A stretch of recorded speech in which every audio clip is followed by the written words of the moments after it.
જય માતાજી, જય શ્રી કૃષ્ણ, જય બહુચર મંદિરમાં.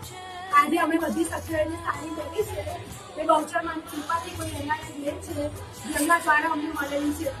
માતાજી એના બધા જ મનના કોઈ પૂરા કરે, માતાજી ખૂબ સુખી રાખે એ બધી સખીઓ તરફથી અમારી પ્રાર્થના છે. જય બહુચર. તને જાજુ આપે મારી માં બહુચર માની જય.